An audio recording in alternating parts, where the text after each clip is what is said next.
Why do some people prefer to stay at home instead of going out? Is it just shyness, laziness, or antisocial behavior?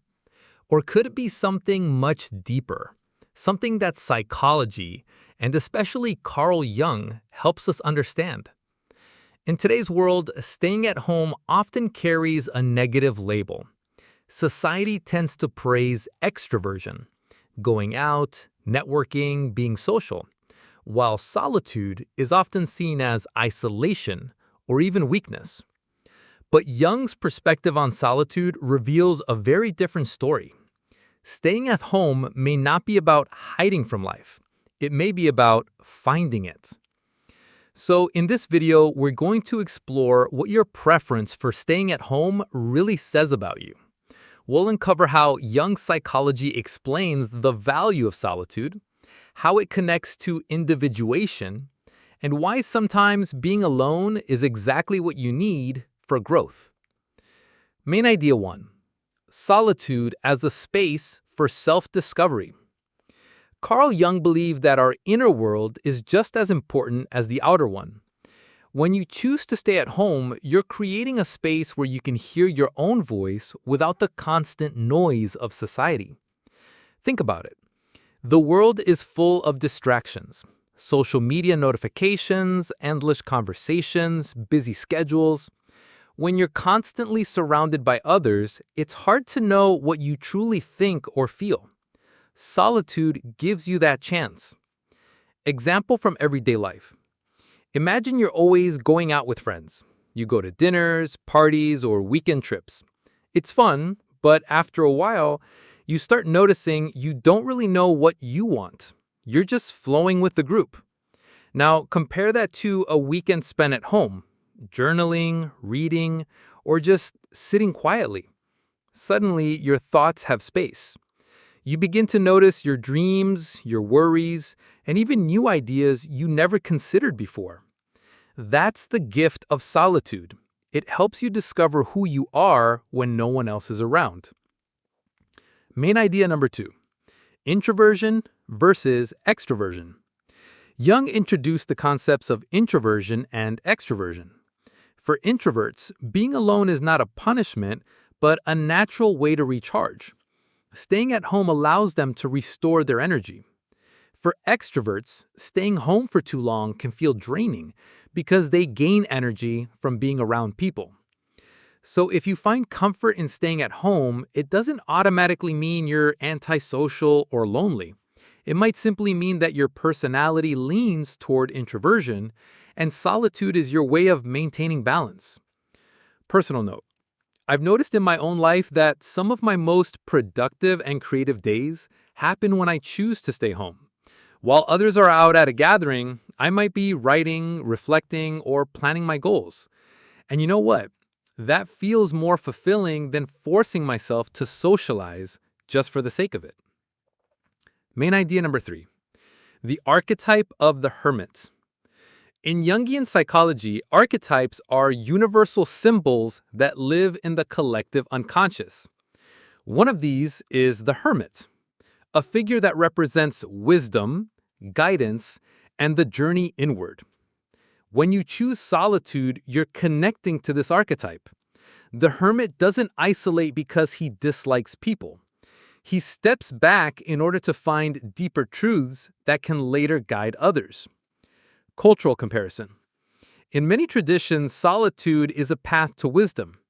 Monks retreat into monasteries. Philosophers withdraw to write. And mystics enter the desert or mountains to find spiritual clarity. The hermit archetype shows us that choosing to stay home can be part of that same human story, a step away from the noise to move closer to the truth. Transition to part 2.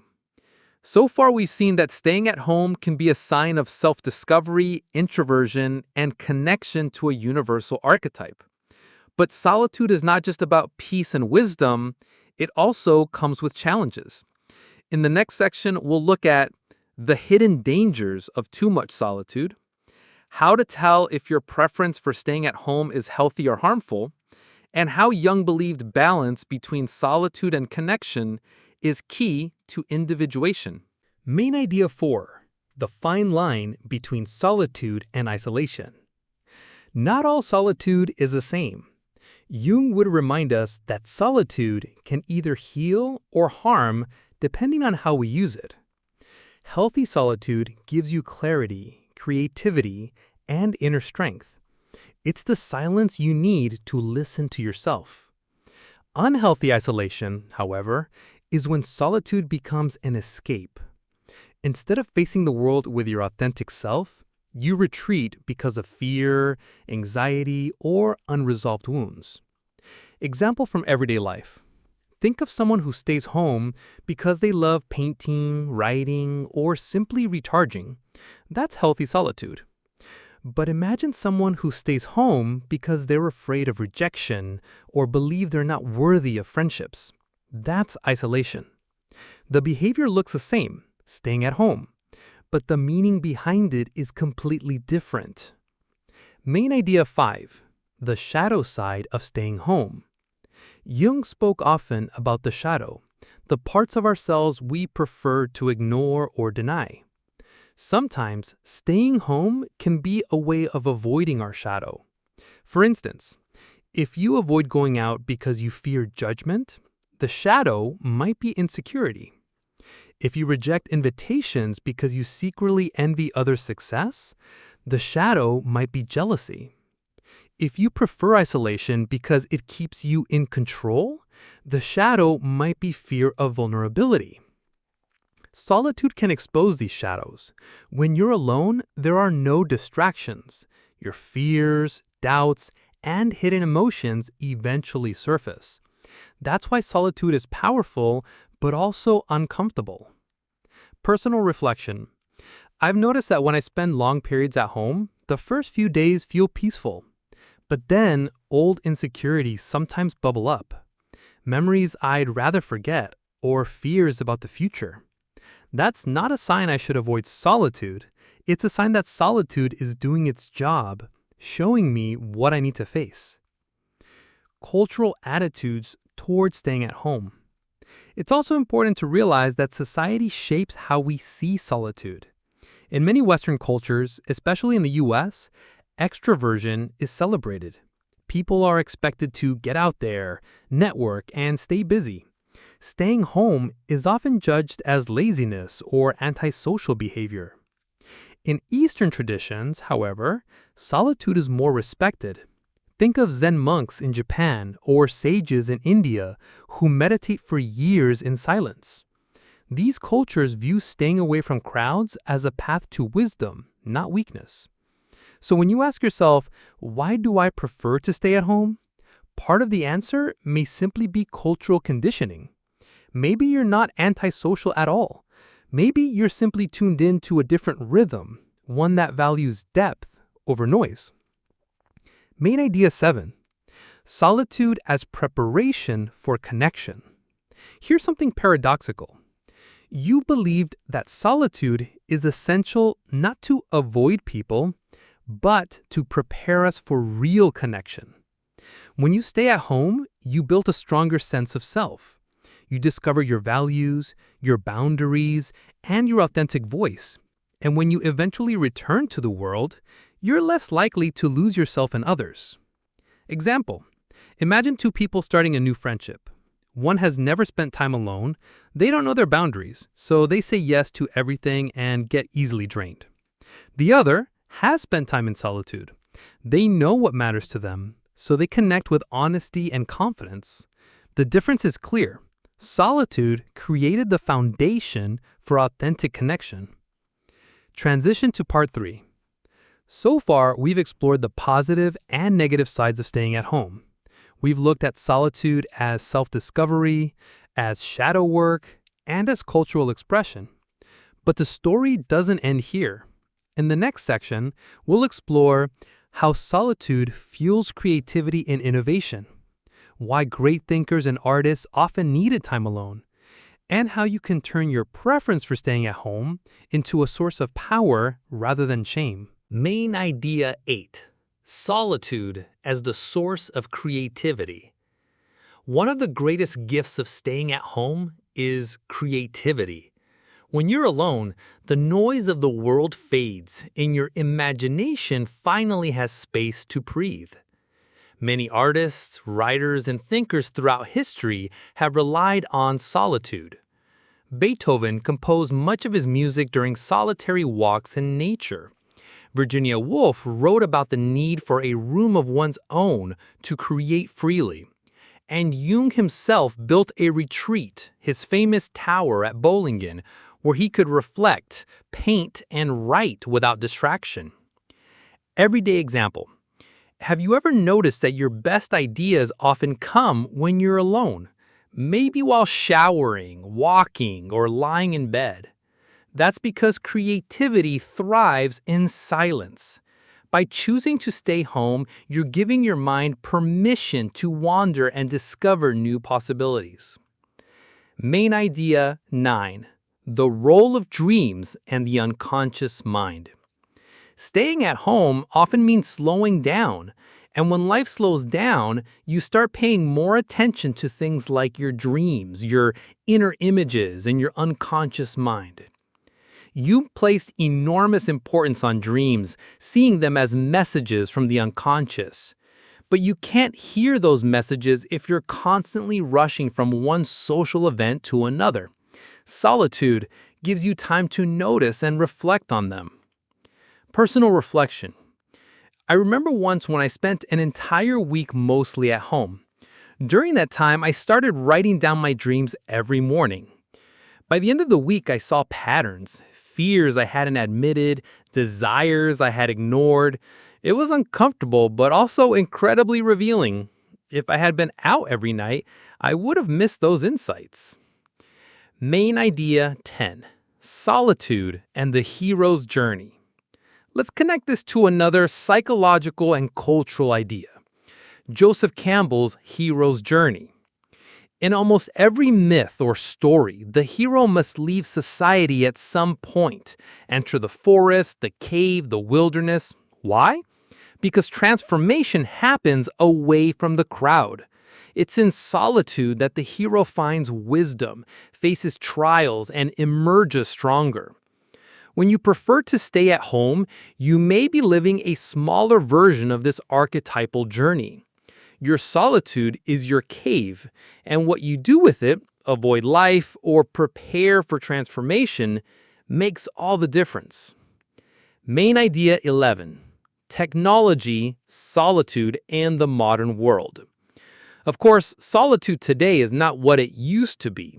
With technology, you can stay at home but still be connected to thousands of people through your phone or computer. This creates a strange paradox. You're physically alone, but mentally overstimulated. Scrolling through endless feeds can give the illusion of connection, but it's not the same as true solitude. True solitude means turning inward, not filling the silence with constant digital noise. So if you prefer staying home but spend every hour online, you may not be experiencing the value of solitude. You're experiencing a new kind of distraction. Practical tip. Try spending at least 1 hour of your time at home without screens, reading, journaling, meditating, or simply sitting quietly. That's when the real benefits of solitude appear. Transition to part 4. We've now seen how solitude can fuel creativity, deepen self-awareness, and connect us to universal myths. But there's still one more layer to explore. How to balance solitude with community and how to use your preference to stay at home as a tool for individuation. In the final part, we'll discuss how to know when solitude has gone too far, the balance between solitude and authentic connection, and practical ways to transform your stay-at-home preference into a path of strength. And a conclusion that ties it all together with a personal question for you, the viewer. Main idea 12. When solitude becomes isolation. Up to this point, we've seen the many gifts of solitude. But here's the honest truth. Solitude can also become a trap. Too much time alone can create a sense of disconnection from reality. Instead of reflection, it can turn into avoidance. Avoiding responsibility, relationships, or challenges. Jung warned that the unconscious, if not balanced, can overwhelm us. Solitude without grounding can feed illusions rather than wisdom. Everyday example. Imagine someone who stays at home all the time, not because they enjoy it, but because they fear judgment, rejection, or failure. In that case, solitude is no longer empowering, it's protecting them from growth. So the key question is, are you choosing solitude, or is fear choosing it for you? Seed main idea 13. The balance between solitude and connection. Carl Jung believed that individuation, the process of becoming your true self, requires both inner work and outer connection. Solitude allows you to hear your inner voice. Relationships allow you to test and express that inner truth in the world. You don't have to be the life of the party to achieve this balance. Even a few meaningful, authentic connections are enough. The point is not quantity, but depth. Personal note. For me, some of my most important breakthroughs have happened after long periods of solitude, followed by a deep conversation with a close friend. It's like the solitude plants the seed, but connection helps it grow. Key main idea 14. Turning staying at home into a path of strength. So, how do you take your preference for staying at home and transform it into something powerful? Here are a few ideas. Create a personal ritual. Instead of just watching TV, use your home time for journaling, meditating, or working on a passion project. Balance solitude with selective connection. Choose 1 or 2 relationships that feel authentic and nourishing and invest in them. Treat solitude as training. Think of it as preparing your inner life so that when you step into the world, you bring more clarity, more strength, and more authenticity. When framed this way, staying at home is not a weakness, it's a conscious path of growth. Universe conclusion. The value of solitude in your life. So, why do you prefer to stay at home? Maybe because the world outside feels overwhelming. Maybe because your inner world is calling for attention. Or maybe because deep down, solitude is where your creativity, healing, and true self are waiting to emerge. Carl Jung's psychology reminds us that solitude is not just about being away from people, it's about being present with yourself. If you use it wisely, solitude can become one of the most powerful tools for transformation. Question for viewers. Now I want to hear from you. Do you see your solitude as a choice or as an escape? And how has staying at home shaped your inner life? Share your thoughts in the comments. I'd love to hear your perspective. And if you found this video meaningful, don't forget to like this video, comment with your experiences, and subscribe for more insights on psychology, self-awareness, and the journey to individuation. Because sometimes the quietest moments at home can reveal the loudest truths about who we really are.